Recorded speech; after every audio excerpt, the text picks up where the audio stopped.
Baby saw a German shepherd tied to a motorcycle for fun. What Baby did next left everyone in tears.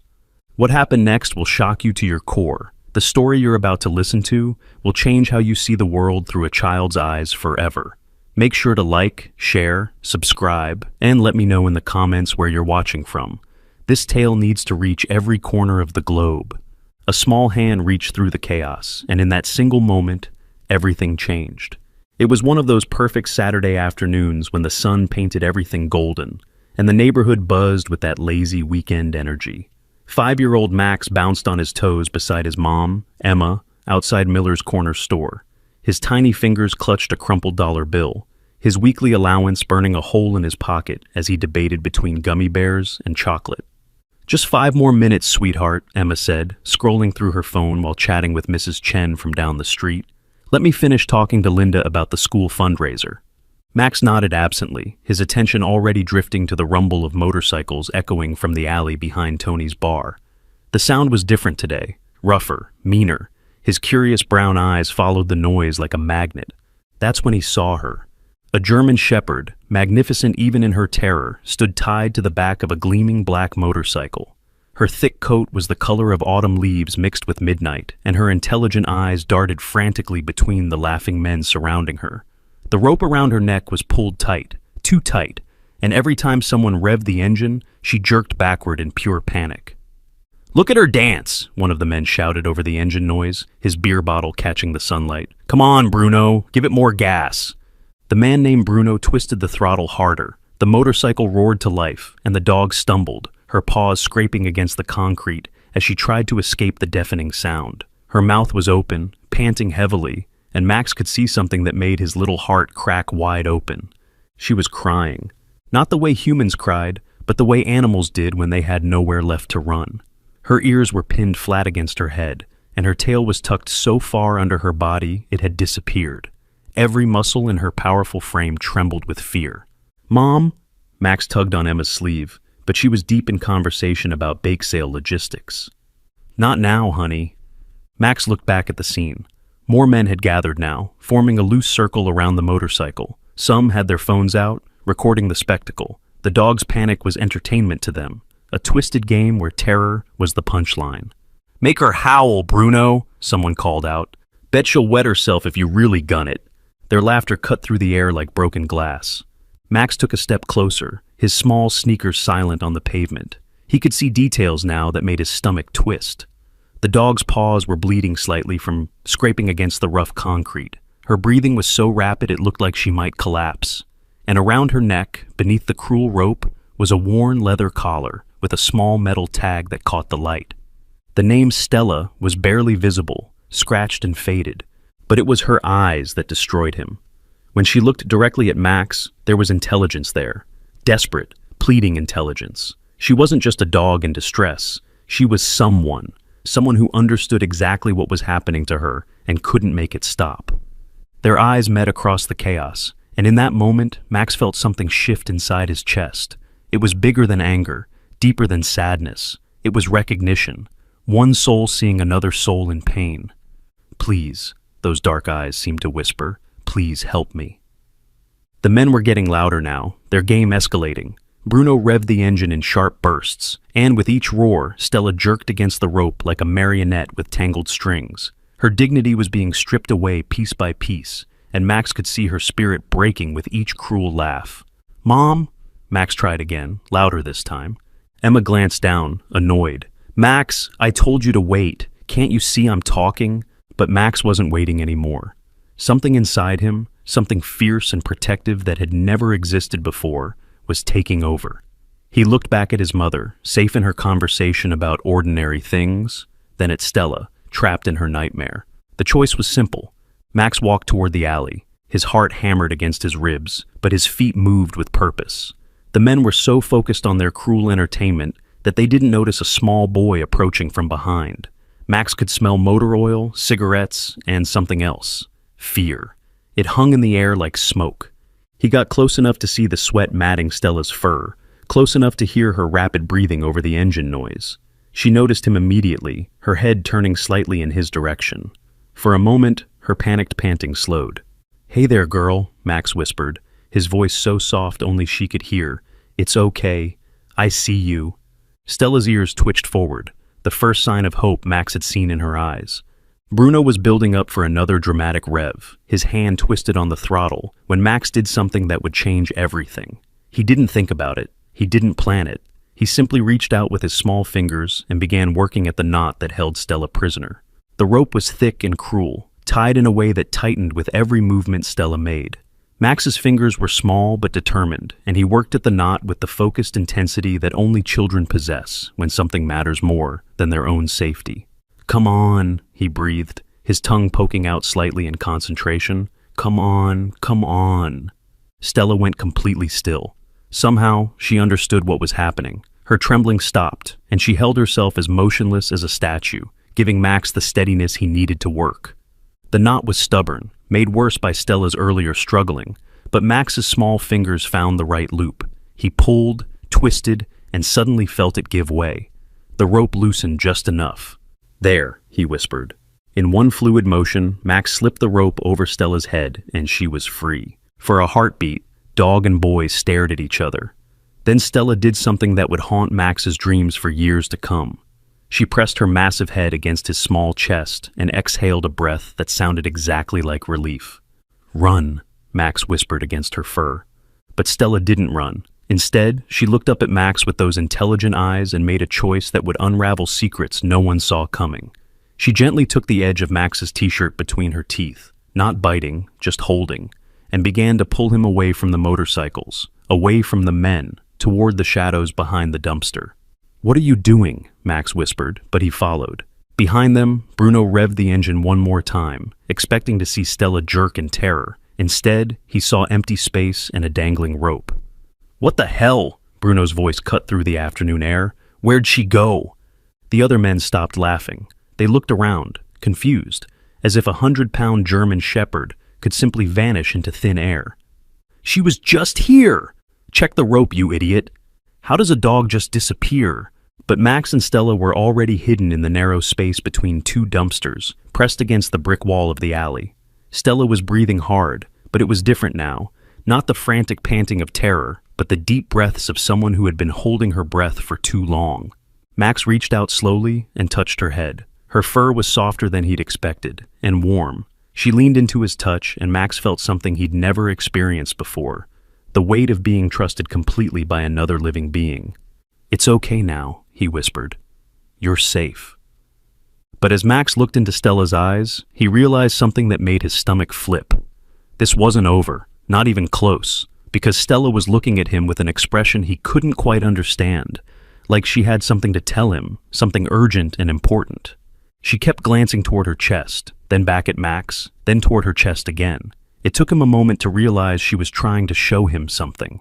"What is it, girl?" Max whispered. Stella carefully lowered herself to the ground and rolled slightly onto her side. There, hidden beneath her thick fur and pressed against her chest, was something that shouldn't have been there, something that made Max's breath catch in his throat.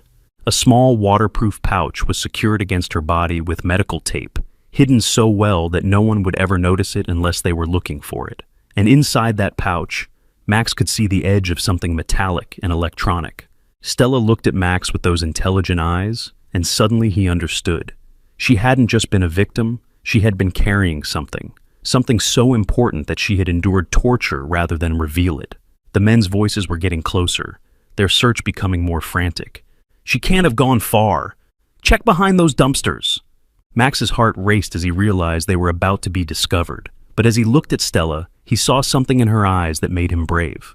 A trust so complete it took his breath away. "We need to go," he whispered.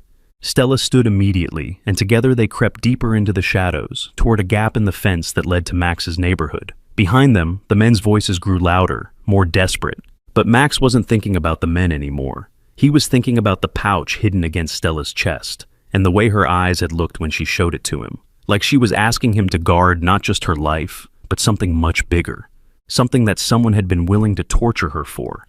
As they slipped through the gap in the fence, Max realized his small act of kindness had just pulled him into something much larger and more dangerous than he could possibly understand. But looking at Stella, who stayed close to his side as they made their way toward his backyard, he knew one thing for certain.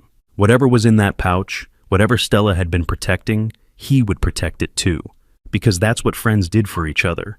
And in the space of 10 minutes, Stella had become the most important friend Max had ever had. Max's backyard felt like a different world compared to the chaos they had just escaped. The old wooden playhouse his dad had built last summer sat in the far corner, partially hidden by overgrown bushes and his mom's forgotten garden project. It was perfect. A secret place where a boy and his new friend could figure out what to do next. "Come on, Stella," Max whispered, leading her across the grass. "Nobody will find us here." Stella followed closely, her eyes constantly scanning their surroundings. Even in safety, she moved like someone who had learned never to fully relax. Her ears swiveled at every sound, a bird chirping, a car door slamming in the distance, the hum of Mrs. Peterson's air conditioner next door. The playhouse was just tall enough for Max to stand upright, with 2 small windows and a door that hung slightly crooked. Inside, it smelled like wood and childhood dreams. His action figures were scattered across the floor, along with some comic books and a half-finished puzzle of a fire truck. Max pushed aside his toys to make room, and Stella carefully stepped inside. The space was cramped with both of them, but somehow it felt right, like they were explorers who had discovered a secret cave. "Are you hungry?" Max asked, remembering the sandwich his mom had packed for their trip to the store. It was still in his pocket, slightly squished but perfectly edible. He unwrapped the peanut butter and jelly, tearing it in half. "Here." He held out the larger piece to Stella, but something strange happened. Instead of taking the food, Stella backed away slightly, her head tilted. She looked at the sandwich, then at Max, then at the sandwich again. Her behavior was different now, not fearful, but cautious in a way that seemed almost human. "It's okay," Max said softly. "It's just peanut butter. My mom makes them all the time."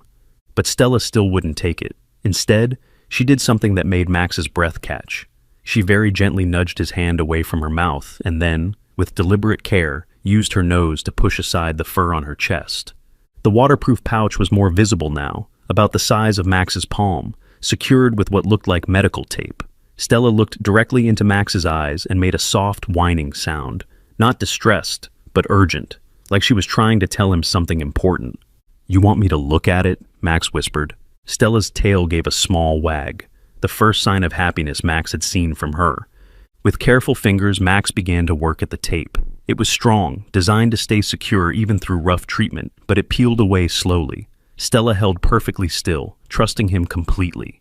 Inside the pouch was something that made Max's heart race. A small electronic device, not quite like anything he'd seen before, but similar to the USB drives his older sister Lily used for school projects. This one was different though. It was sealed in clear plastic, and there were numbers written on it in permanent marker. Case No. 47, Priority Alpha.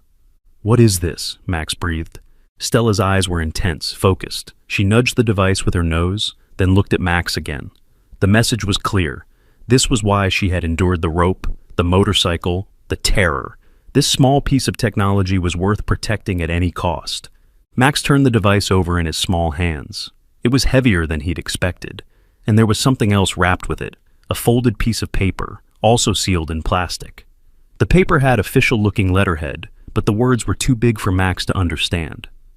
"Evidence log," he read slowly, sounding out the syllables. "Undercover operation, German Shepherd unit." His reading skills weren't strong enough to make sense of most of it, but certain words jumped out at him. Dangerous. Illegal. Life-threatening. "You're not just a regular dog, are you?" Max whispered, looking at Stella with new eyes. Stella's response was to move closer to him, pressing her warm body against his side. In the cramped space of the playhouse, Max could feel her heartbeat, steady now, but still faster than normal. She was still scared, but it was a different kind of fear. Not the panic of immediate danger, but the deep worry of someone carrying a heavy responsibility. Max carefully rewrapped the device and tucked it into his pocket. "Don't worry," he said, though he wasn't sure what he was promising. "I'll keep it safe." That's when they heard the voices. They were distant at first, but getting closer. Male voices, angry and searching. She couldn't have gone far with that rope burn. "Check every yard on this street. If someone's hiding her, they're in for a world of trouble." Max felt Stella tense beside him. Her breathing quickened, and she moved toward the playhouse window, peering out through the gap in the curtains Max had made from an old bedsheet. The voices were closer now, and Max could hear footsteps on the sidewalk in front of his house. His heart hammered against his ribs as he realized these weren't just random searchers. These were the men from the alley, and they were looking specifically for Stella. "Maybe we should call the cops," one voice said. "Report a stolen dog." "Are you stupid?" another voice snapped. "The last thing we need is cops asking questions. We handle this ourselves." Max pressed himself against the wall of the playhouse, trying to make himself as small as possible. Stella was completely still beside him, but he could feel the tension radiating from her body like heat. Through the small window, Max could see shapes moving in the front yard. 2 men, maybe 3, walking slowly across the grass. One of them was pointing toward the backyard. "Kids' stuff back here," one of them said. "Playhouse, swing set, perfect place to hide a dog." Max's blood turned to ice. They were coming straight toward them. Stella moved with sudden purpose. She positioned herself between Max and the door, her body low and ready. For the first time since he'd met her, Max saw the professional in her, the trained protector that existed beneath the terrified victim. The footsteps were in the backyard now, crushing the grass under heavy boots. "Check the shed first," one voice said. "You check the shed. I'll look in that little house." Max bit his lip to keep from making any sound. The device in his pocket felt like it was burning a hole through his jeans. Whatever was on it, whatever Stella had been protecting, it was important enough that these men were willing to search private property to get it back. The footsteps stopped right outside the playhouse door. "Hello?" a voice called out, artificially friendly. "Anyone in there? We're looking for a lost dog. German Shepherd, real pretty. Answers to the name Stella." Max and Stella didn't move, didn't breathe. "She might be hurt," the voice continued. "We just want to help her." The door handle rattled. Max's heart stopped. The door wasn't locked. There was no way to lock it. If the man tried to open it, they would be discovered instantly. But Stella had a different plan. With careful precision, she moved to the door and braced her body against it. Not aggressively, but firmly. Her paws were positioned perfectly to keep the door from opening, and her weight was distributed in a way that would make it seem like the door was simply stuck. The handle turned. The door pushed inward an inch, then stopped. "Things stuck," the man muttered. "Cheap construction." He pushed harder. The door creaked but didn't budge. Stella's muscles were taut with effort, but she held her position silently. "Forget it," another voice called from across the yard. "She's not back here. Let's try the next house." "You sure? This door's really stuck." "It's a kid's playhouse, Bruno. What do you think? The dog learned to operate a door handle?" The pressure on the door stopped. Footsteps moved away, back toward the front of the house. Max and Stella waited in absolute silence for what felt like hours, but was probably only minutes. Finally, the voices faded completely, and the sound of car engines starting drifted from the street. Only then did Stella relax, moving away from the door and settling beside Max again. "That was close," Max whispered, his voice shaking slightly. Stella nuzzled his hand, and Max realized something that made his chest tight with emotion. She had protected him, not just herself, but him. She had positioned herself between Max and danger without hesitation. "They called you Stella," Max said softly. "That really is your name." Stella's tail wagged once, confirming it. Max pulled the device out of his pocket again, studying it in the afternoon light filtering through the playhouse window. The official-looking paper was still folded with it, and now Max was more determined than ever to understand what it said. "We need help," he said, looking at Stella. "Someone who can read this stuff and tell us what it means." Stella tilted her head, listening. "My sister Lily," Max continued, thinking out loud. "She's really smart. She knows about computers and stuff, and she won't tell Mom and Dad if I ask her not to." "I need to go get Lily," Max told Stella, "but I can't leave you here alone. What if those men come back?" Stella seemed to understand the problem. She stood up and moved to the corner of the playhouse where Max kept his sleeping bag for camping adventures. Using her teeth, she carefully pulled the sleeping bag over herself, creating a hiding spot that would be nearly invisible to anyone who didn't know to look for it. "Smart girl," Max breathed. "I'll be back as fast as I can." He started to leave, then turned back. "Stella, why did you trust me? Back there in the alley, you could have run anywhere. Why did you show me the pouch?" Stella looked at him with those intelligent eyes, and Max got the strangest feeling that she was trying to smile. She moved close to him one more time, pressing her nose against his hand in a gesture that felt like a promise. Max understood. Sometimes trust wasn't about logic or safety. Sometimes it was about recognizing something in another person, or another being, that felt like home. "I'll be right back," Max promised, and slipped out of the playhouse. The walk back to Miller's corner store felt like walking through a different world. Everything looked the same. The same sidewalks, the same houses, the same afternoon sun. But Max felt fundamentally changed. 20 minutes ago, he had been a regular 5-year-old worried about candy choices. Now he was the guardian of secrets he didn't understand, protector of a friend who had endured torture rather than give up her mission. Emma was exactly where he'd left her, still talking to Mrs. Chen, though now she looked slightly worried. "Max, there you are. I was starting to wonder where you'd gone." "Sorry, Mom. I saw a cool bug and followed it." It was the first lie Max had ever told his mother, and it tasted bitter in his mouth. But the weight of the device in his pocket reminded him that some things were more important than always telling the truth. "Did you decide what candy you want?" Emma asked, ruffling his hair. "Actually," Max said, thinking quickly, "can we go home? I want to show Lily something." "Show Lily what?" Max's mind raced. A bug? The bug I found. I put it in a jar." Emma smiled. "Of course, sweetheart. Let me just finish up here." As they walked home, Max's mind was spinning with plans. He needed to get Lily alone, away from their parents. He needed to explain about Stella without sounding crazy.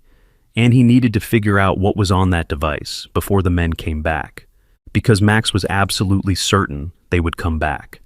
The desperation in their voices told him that whatever Stella was protecting, it was worth more to them than one dog's life. And now it was worth more to Max than his own safety.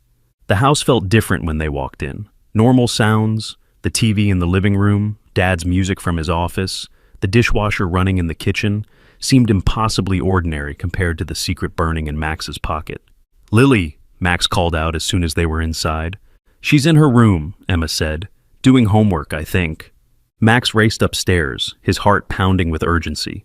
Every second Stella was alone in the backyard was a second those men might find her. He burst through Lily's door without knocking. "Max!" Lily protested, looking up from her laptop. "Ever heard of knocking?" "I need your help," Max said, closing the door behind him. "It's really important." Something in his tone made Lily pause. She was 13, old enough to recognize when her little brother was genuinely upset versus just being dramatic. "What's wrong?" she asked, setting aside her homework. Max pulled the device from his pocket, still wrapped in its plastic protection. "I need you to tell me what this is." Lily's eyes widened as she took in the official-looking markings, the evidence numbers, the careful packaging. "Max, where did you get this?" "Promise you won't tell Mom and Dad," Max said urgently. "Promise me, Lily. This is really, really important." Lily looked at her little brother, really looked at him, and saw something she'd never seen before. Max looked older somehow, like he'd experienced something that had changed him fundamentally. "I promise," she said softly. "Now, tell me everything." Max took a deep breath and told his sister about the motorcycle, the rope, the men's cruel laughter, and Stella's terrified eyes. He told her about the rescue, the hidden pouch, and the device that seemed more important than life itself. Lily listened without interruption, her expression growing more serious with each detail. "This is big, Max," Lily said finally, turning the device over in her hands. "Like, really big. This isn't just some random thing. Can you make it work? Can you see what's on it?" Lily nodded slowly. "Yeah, I can try, but, Max, if this is what I think it is..." She trailed off, studying the official markings again. "We might be in over our heads." "What do you mean?" "I mean, this looks like police evidence, or FBI, or something even bigger." Lily's voice was barely above a whisper. "And if those men were willing to torture a dog to get it back, they're not going to stop looking." Max felt a chill run down his spine, but his resolve didn't waver. "Stella trusted me with it. I can't let her down." Lily looked at her little brother with new respect. "Okay, but we do this carefully, and if things get scary, we call the police immediately. Deal?" "Deal." Lily inserted the device into her laptop. The screen flickered for a moment, then prompted for a password. "It's encrypted," Lily murmured, "but sometimes these older drives have default passwords or..." She typed rapidly, trying various combinations. "Got it." The screen filled with files, dozens of them, organized by date and location. Video files, audio recordings, GPS coordinates. and what looked like financial records. "Oh my God," Lily breathed, clicking on the first video file. The footage was shaky, clearly taken with a hidden camera. It showed the interior of what looked like an abandoned warehouse. Men were gathered around a makeshift ring, shouting and waving money. And in the center of the ring, Max turned away as the sounds of barking and growling filled the room. He didn't need to see it to understand what was happening. "Dog fighting," Lily said, her voice tight with disgust. "This is evidence of an illegal dog fighting ring." She clicked through more files, bank transfers, betting records, names and phone numbers, but it was the audio files that made everything clear. "Next shipment comes in Thursday. Make sure the new dogs are ready for breaking." "What about the cop dog? She causing problems?" "Yeah, she won't fight, too well trained, but she's perfect for bait. Let the young ones practice on her before the real matches." Max's stomach twisted as he realized what they had been planning for Stella. She wasn't just a victim, she was an undercover police dog who had been captured during an investigation. "Stella's a police dog," he whispered. "More than that," Lily said, scrolling through more files. "Look at this."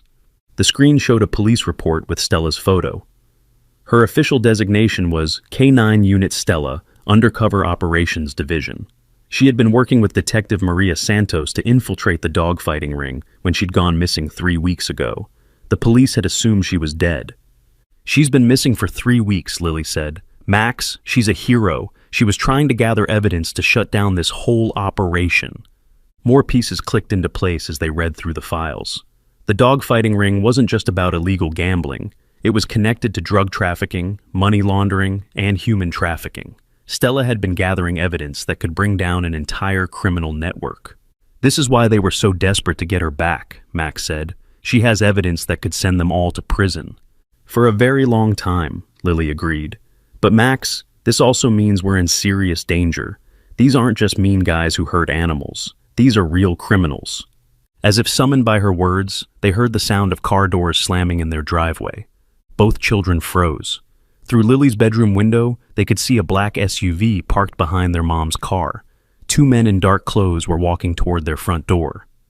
"Oh no," Max breathed. "They found us." The doorbell rang downstairs, followed by their father's voice calling out a greeting. Lily quickly ejected the device and handed it back to Max. "Hide this, somewhere they'll never think to look."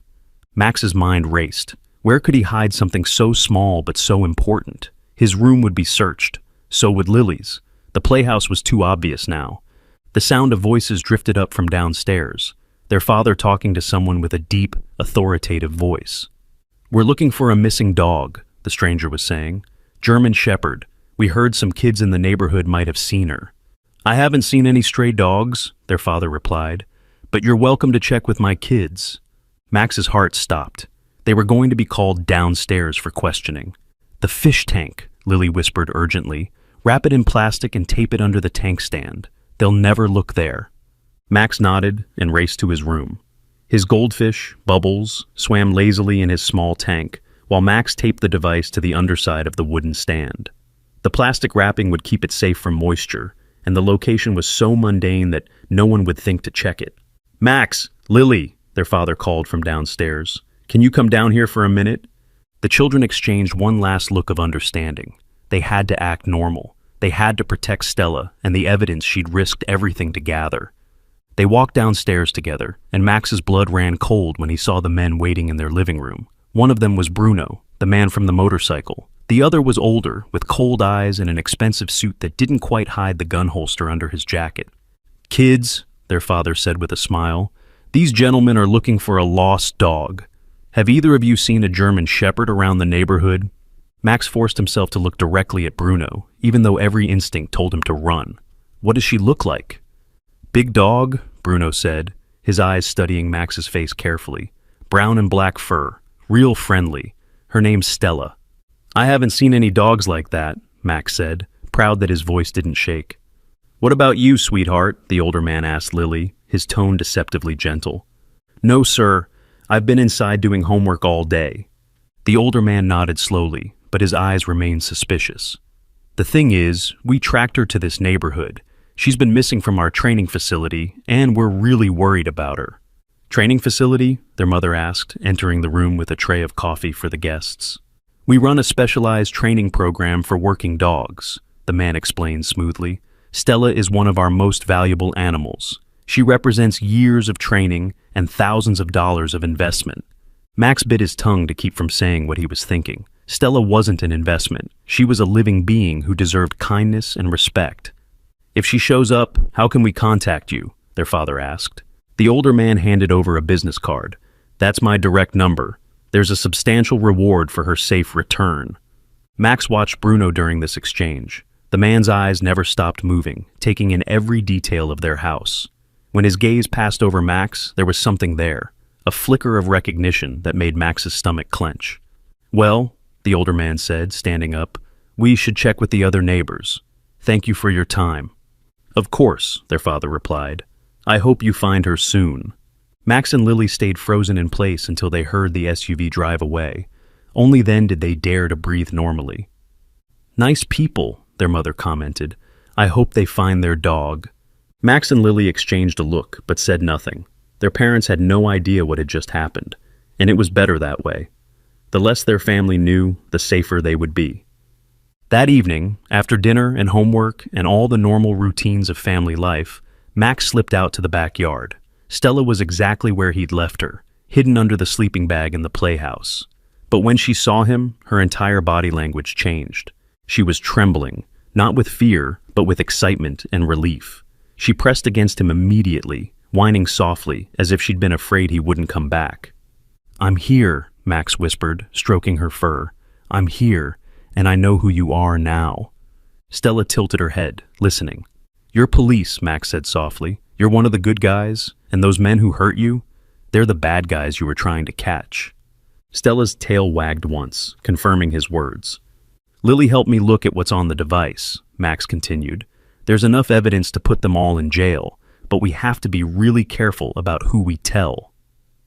As if she understood completely, Stella moved to the playhouse window and peered out, scanning the yard for threats. Even in safety, she maintained her vigilance.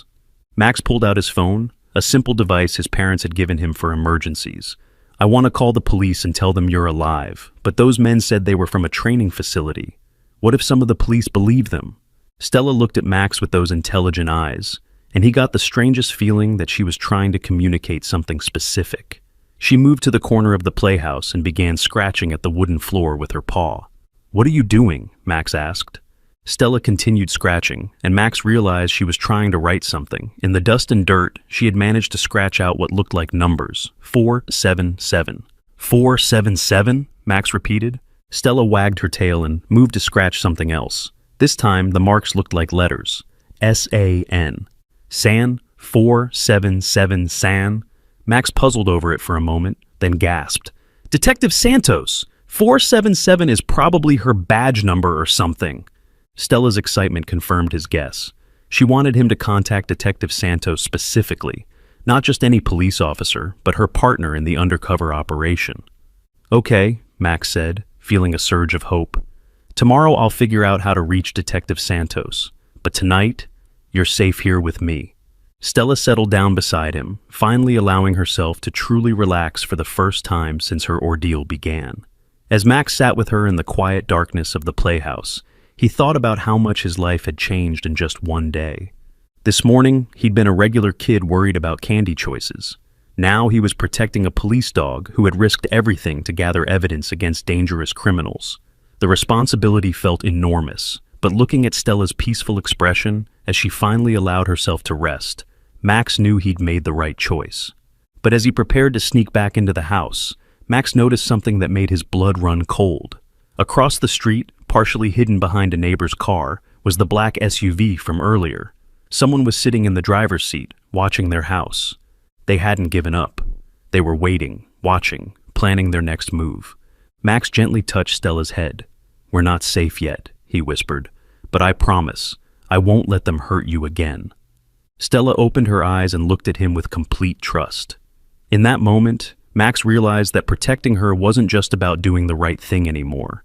It was about love, the kind of fierce, protective love that made ordinary people capable of extraordinary courage. The battle for Stella's life, and the evidence she carried, was just beginning. But Max was no longer a scared little boy. He was a guardian, a protector, a friend who would fight for what was right, no matter what the cost. And tomorrow, he would make sure Detective Santos knew that her partner was alive, and that the evidence she'd died to protect was safe. The real fight was about to begin. Max barely slept that night. Every sound, the house settling, wind in the trees, a car passing on the street, made him bolt upright in bed, heart racing. Through his bedroom window, he could still see the black SUV parked across the street, like a predator waiting for the perfect moment to strike. At 6 a.m., when the first rays of sunlight crept through his curtains, Max made his decision. He couldn't wait any longer. Detective Santos needed to know that her partner was alive, and more importantly, that the evidence Stella had risked everything to gather was safe. Max crept downstairs, careful to avoid the creaky third step that always woke his parents. In the kitchen, he found his mom's laptop on the counter where she paid bills and managed the family calendar. His fingers trembled as he opened it and navigated to the city police department's website. Finding Detective Santos wasn't as hard as he'd expected. The website had a directory of officers, and there she was. Detective Maria Santos, badge No. 477, Undercover Operations Division. Her official photo showed a woman with kind eyes and determined expression. Exactly the kind of person Stella would trust with her life. Max memorized the phone number and closed the laptop. But as he turned to head back upstairs, he froze. Through the kitchen window, he could see movement in the backyard. A figure was creeping toward the playhouse, moving with the careful stealth of someone who didn't want to be seen. Panic shot through Max like electricity. They had found Stella. Without thinking, Max grabbed the baseball bat his dad kept by the back door and slipped outside. The morning air was cool against his pajamas, and the grass was wet with dew that soaked through his bare feet. He moved as quietly as possible toward the playhouse, his heart hammering so loud he was sure it would give him away. The figure was crouched beside the playhouse now, trying to peer through the small window. Max could see it was Bruno, the man from the motorcycle, and he had something in his hand that glinted in the early morning light. A knife. Max's breath caught in his throat. Bruno wasn't just looking for Stella, he was planning to hurt her, maybe even kill her to keep her quiet permanently. But as Max got closer, he realized something was wrong. The playhouse was too quiet. There was no sound of movement, no sign of Stella at all. Bruno must have realized it too, because he was now trying to force open the playhouse door. When it swung open easily, revealing nothing but Max's scattered toys, Bruno let out a string of curse words that made Max's ears burn. "Where is she?" Bruno muttered, searching frantically through the small space. "She was here. I know she was here." That's when Max understood. Stella was gone. Relief and terror battled in his chest. Relief that Stella had somehow escaped before Bruno found her, terror about where she might have gone and whether she was safe. Bruno emerged from the playhouse, his face twisted with frustration. He began searching the rest of the backyard, looking behind bushes, under the deck, anywhere a large dog might hide. Max pressed himself against the side of the house, trying to stay invisible. But Bruno's search was getting closer to Max's hiding spot. In another few seconds, he would be discovered, and Max had no idea what a desperate criminal might do to a child who had interfered with his plans. That's when salvation came from an unexpected direction. "Hey, what are you doing in my backyard?" Bruno straightened up, trying to look innocent. "Sorry, sir. I'm looking for my lost dog. I thought I saw her run back here." At 6 in the morning, without permission, Max's dad stepped off the porch, moving with the confident stride of someone who wasn't intimidated. "I think you better leave, now. Look, I just want my dog back. And I just want you off my property before I call the police." Bruno's hand moved toward something in his jacket, probably the knife Max had seen earlier. For a terrifying moment, Max thought the man might actually attack his father. But then another voice joined the conversation. "Is there a problem here?" Max nearly cried with relief. Mrs. Patterson from next door had come outside to investigate the commotion, and behind her was Mr. Chen from across the street. Other neighbors were starting to appear on porches and in windows, drawn by the raised voices. Bruno looked around at the growing audience and made a quick calculation. Whatever he'd been planning to do, it couldn't happen with half the neighborhood watching. "No problem," he said, backing toward the fence. "Just looking for my dog. If you see her, call the number on the flyer." "What flyer?" Max's dad asked, but Bruno was already climbing over the fence into the alley behind their house. Max waited until he heard a car engine start and drive away before emerging from his hiding spot. His father saw him immediately. "Max, what are you doing out here in your pajamas?" "I heard noises," Max said, which was technically true. "I wanted to make sure everything was okay." His father's expression softened. "Come on, son. Let's get you inside before you catch cold." As they walked back to the house, Max's mind was racing. Stella was gone, but where? And more importantly, was she safe? The answer came an hour later, while Max was eating breakfast and trying to act normal despite his racing thoughts. His phone buzzed with a text from an unknown number. "Your friend is safe. Meet me at Riverside Park in 1 hour. Come alone. Detective Santos." Max's heart leaped. Somehow, Detective Santos had found Stella, or maybe Stella had found her. Either way, they were together and they were safe. But the message said to come alone, and Max knew his parents would never let him go to the park by himself, especially after the morning's incident with Bruno. "Mom," Max said carefully, "can I go ride my bike to the park? I want to practice on the big hill." Emma looked up from her coffee.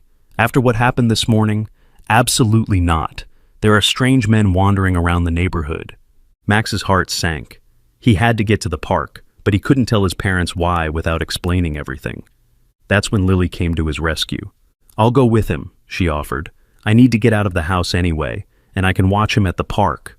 Emma considered this. Lily was responsible, and the park was safe during the day with plenty of people around. "Okay," she said finally, "but stay together and be back by lunch." An hour later, Max and Lily were walking through Riverside Park, looking for any sign of Detective Santos.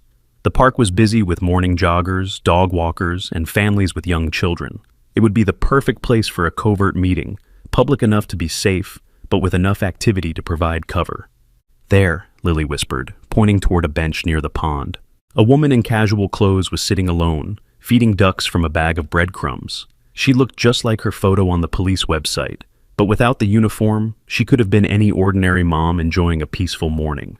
And lying at her feet, looking calm and alert, was Stella. Max's heart soared at the sight of his friend safe and sound. Stella saw him at the same moment, and her tail began wagging, but she stayed in position beside Detective Santos like the trained professional she was. "Detective Santos," Max said as they approached the bench. The woman looked up and smiled. "You must be Max, and this is your sister Lily." "How did you know?" Lily asked. "Stella told me," Detective Santos said with a slight smile. "In her own way, she led me straight to your house this morning, then showed me exactly which bedroom window was yours. I put 2 and 2 together." Max sat down on the bench, and Stella immediately moved to press against his legs, her familiar warmth and weight a comfort after the terrifying morning. "I was so scared when she was gone," Max said, scratching behind Stella's ears.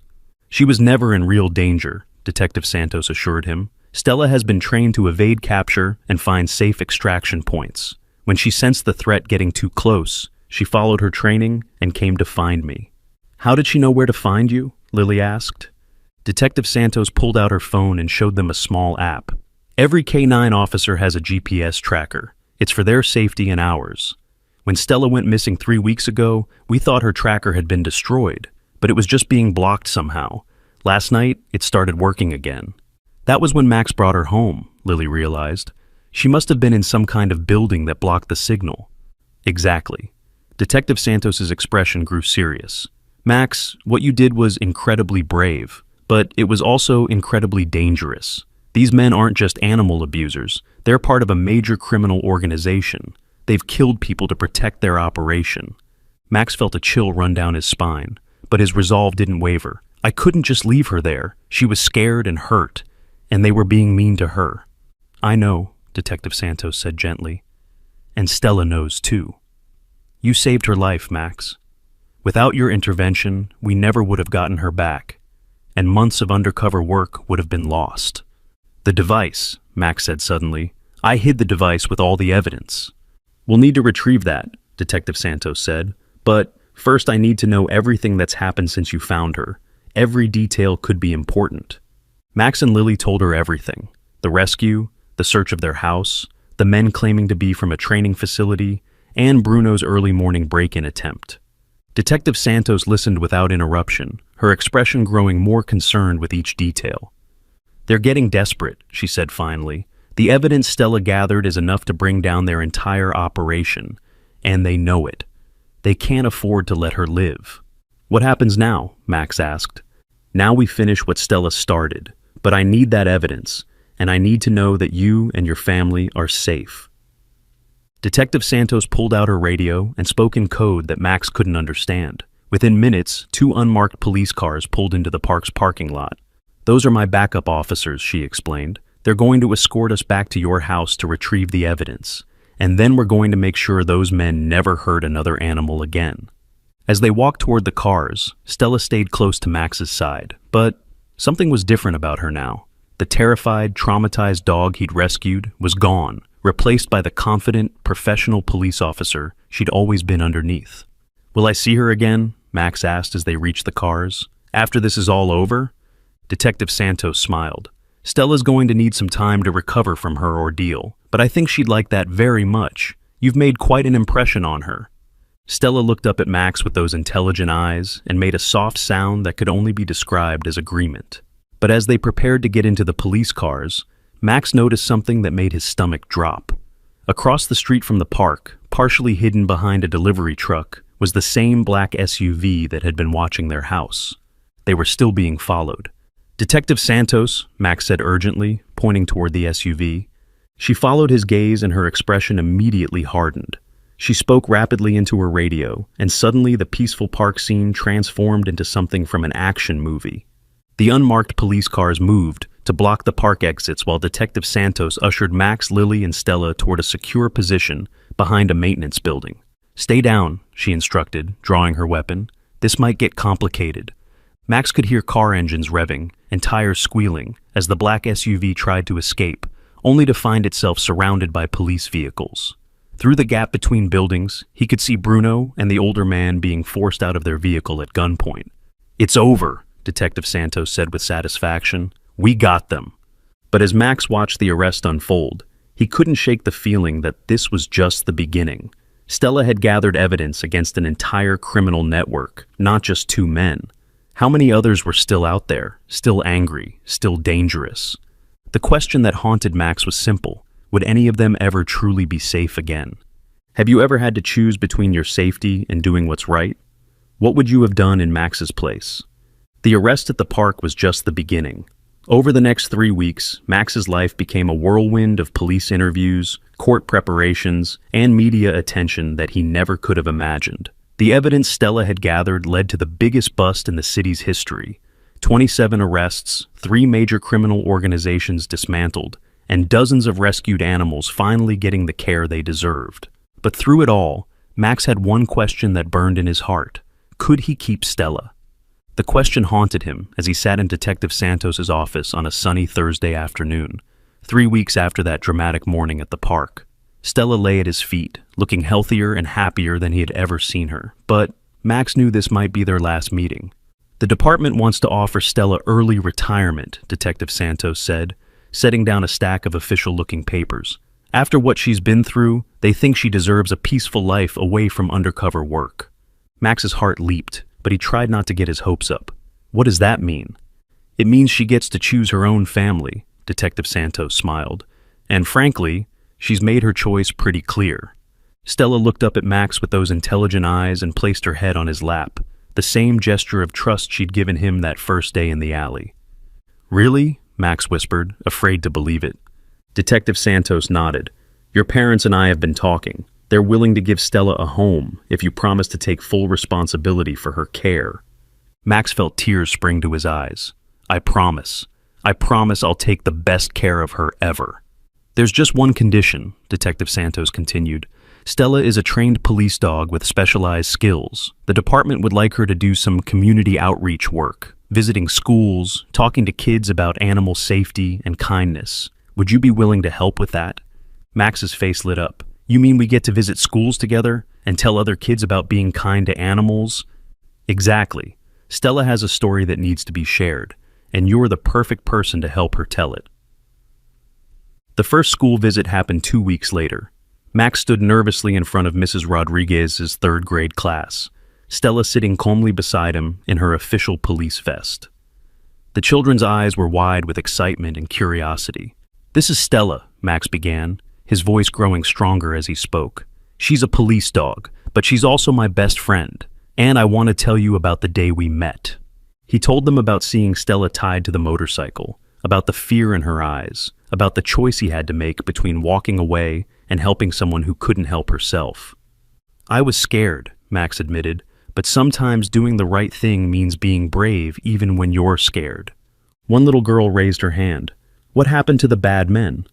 "They went to jail," Max said simply, "because what they were doing was wrong.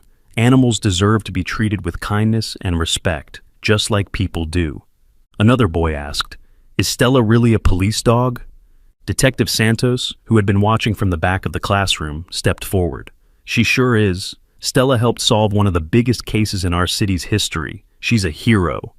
But Max shook his head. "She's not just a hero because she's a police dog.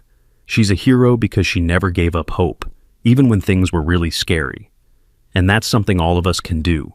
Never give up hope and always try to help others when we can." After the presentation, the children gathered around Stella, gently petting her soft fur and marveling at her calm, gentle nature. She seemed to understand that these were children who needed to see that not all big dogs were scary, that some were protectors and friends. "Mr. Max," one little girl said, tugging on his sleeve, "I want to help animals too when I grow up." "You don't have to wait until you grow up," Max told her. "You can help animals right now by being kind to them, by telling adults if you see an animal being hurt, and by never giving up when you see something that's wrong."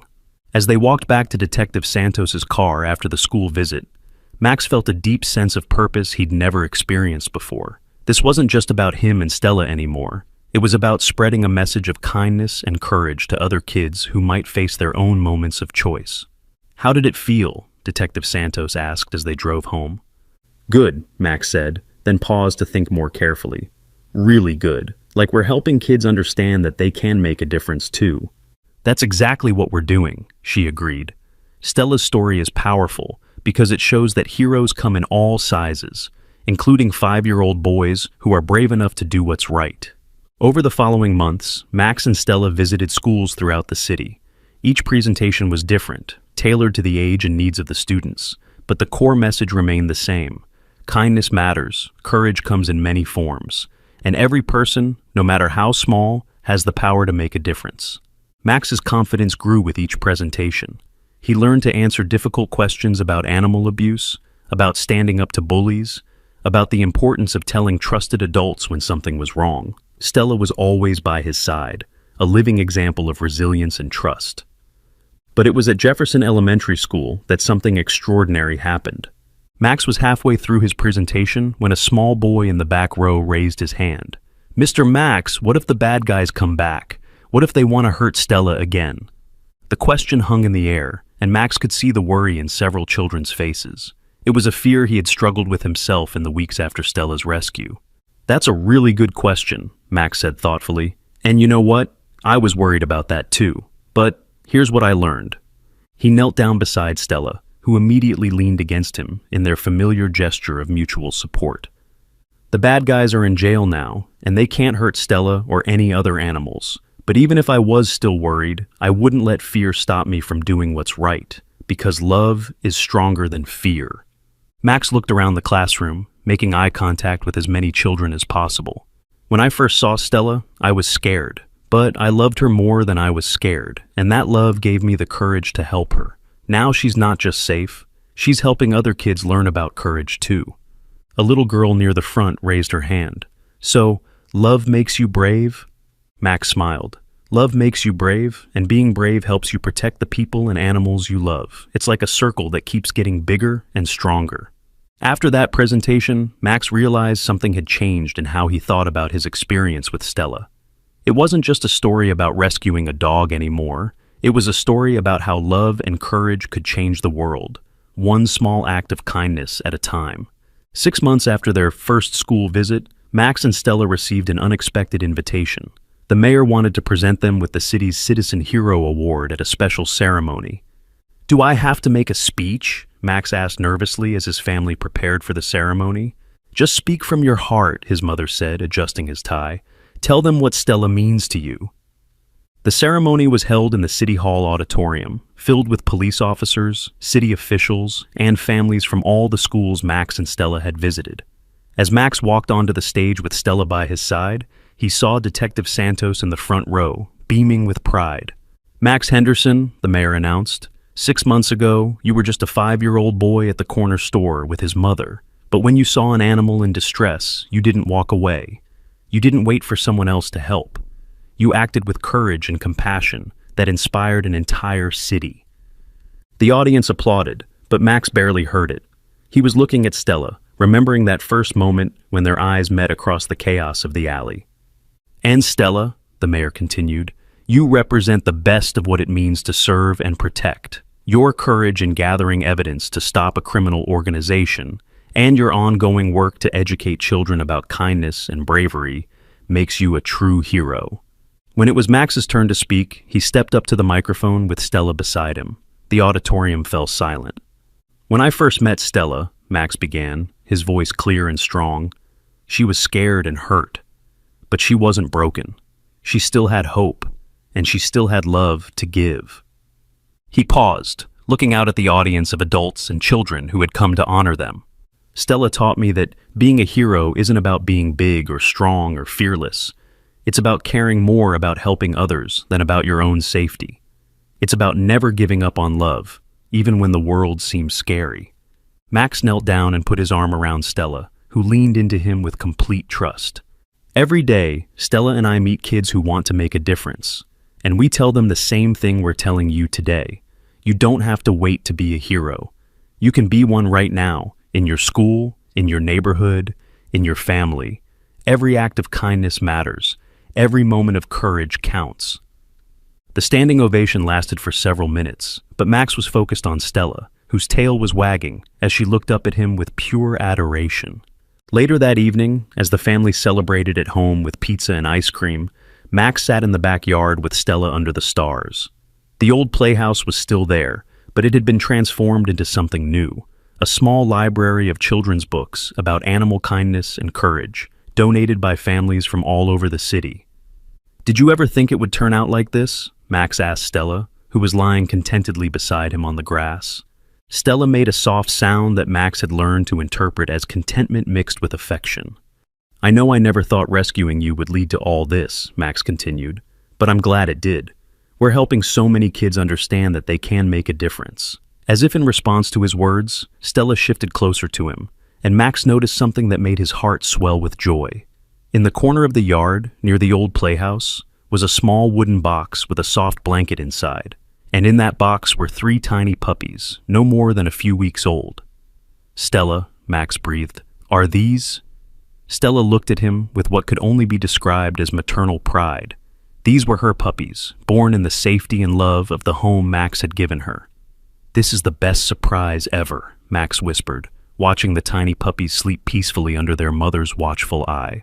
As he sat there under the stars, Max realized that Stella's story had come full circle. From victim to survivor to hero to mother, she had transformed not just her own life, but the lives of countless children who had heard her story and found their own courage to act with kindness. The 3 puppies would grow up knowing only love and safety, and someday they might follow in their mother's footsteps, serving and protecting others in their own unique ways. Max looked at Stella, who was watching her babies with infinite tenderness, and knew that their story was far from over. It was just beginning a new chapter, one filled with hope, love, and the endless possibility that comes when ordinary people choose to do extraordinary things. "She wasn't just a rescue dog," Max said softly, echoing the words that had become their motto. "She was a rescuer, and now she's a mom, and a teacher, and a friend who changed everything."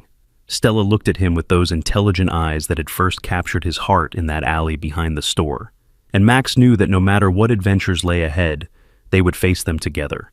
The bond between a boy and his dog had become something much larger, a movement of kindness that would ripple outward for generations to come. If you found this story inspiring, make sure to like, share, comment, and subscribe. Let me know in the comments. What's the most courageous thing you've ever done to help someone in need? Your story might inspire someone else to be brave when it matters most.